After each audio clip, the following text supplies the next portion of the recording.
Hey everyone, it's Phinix, and I just want to do a really quick video to show a cool new feature of the add-on package that I've been sharing for a while, but I actually, it was, if you remember, if you ever used it before, it's called the Phinix Addon-Powered UI. It's basically a collection of a bunch of add-ons that I've configured in a custom way to basically create a UI that's very streamlined and doesn't have a lot of information flying at you, but gives you a lot of a really smooth looking interface. And the process before for configuring this was a real pain. You had to download Notepad++, manually edit all these files. It was just not workable. Some people used it, but it was just not really something that I could share with a lot of people, which now I've actually created an add-on for the UI package. And basically what this does, all you have to do now is just install all the add-ons in the list um, with the Minion download manager. I've got all the links in the forum pages. Basically all you have to do is install them and install the Phinix UI add-on. And then I'll show you how this works. Basically, this is what you see when you first log in with all these add-ons, right? It's just a mess. Everything's all over the screen, nothing's configured. All these things would have to just spend hours and hours configuring all this stuff. So, with the new add-on, all you have to do is install all the add-ons in the list and then log in and type /PUI for Phinix UI and then hit enter. And then what you're going to see is it's going to reload your UI, and when it comes back, everything is going to be configured automatically. It's going to tell you down here it successfully configured 27 add-ons. Basically, it sets everything up so you don't have to worry about any of that obnoxious configuration. All of the add-ons are set up with basically the minimal footprint configuration with the most possible information. In this version, Minimap has been improved so you don't get the stuttering that you used to get between zone transitions. I do have some things tracked on the map, like sky shards and lore books. Very slim configuration of the harvest map, so really it's only going to show you important things like heavy sacks are going to be tracked. It'll keep track of enchanting places, thieves' troves, and stuff like that, but it won't clutter up your map with a bunch of nodes for every fishing hole. These are actually from a different add-on. For every clothing and blacksmithing and wood thing that you harvest, it's not even going to keep track of that, and that's good because you really only care about where the treasure chests you found were. You can turn some of these on. I've just configured it, that way. Basically, it doesn't slow down the mini-map because those do show up on the mini-map, and that could slow you down if you had a whole bunch of material nodes tracked on that. So there's that. Configures the toolbar up at the top. Basically your food and your long duration buffs are going to show up there at the top left.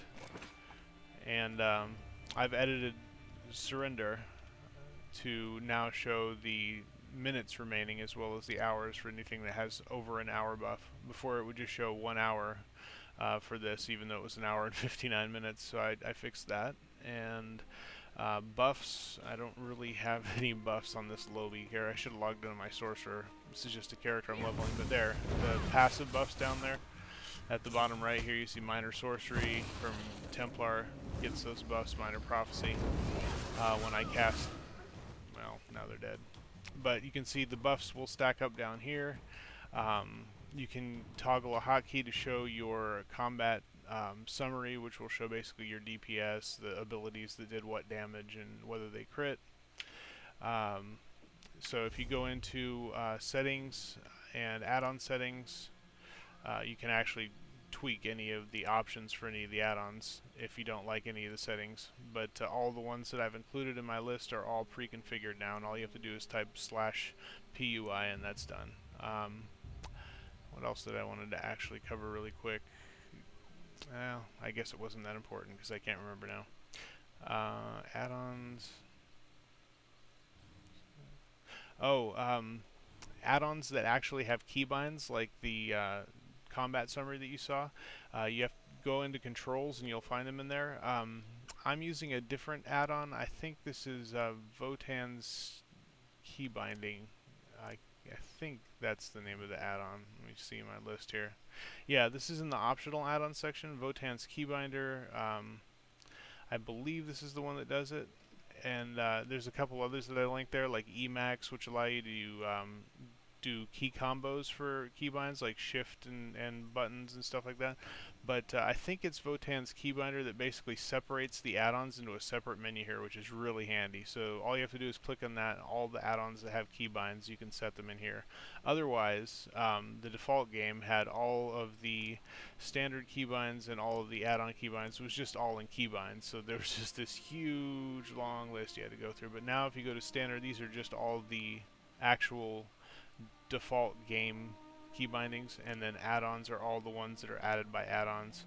I've got some add-ons that I'll upload probably because I haven't uploaded them yet, like my audio toggle, which lets you set keybinds to toggle all these separate sound effects or all sounds all at once. So when you go into the bank and every derping troll has his stupid Eschatir and his stupid monkey pet, and old McDonald had a bank pet, just sit there and obnoxiously try and troll you, you just hit a button and they are all silent.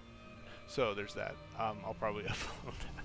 But this is where all the keybinds are, and it's Foundry Tactical Combat that is doing that combat summary. So if you can set a keybind, I use F1.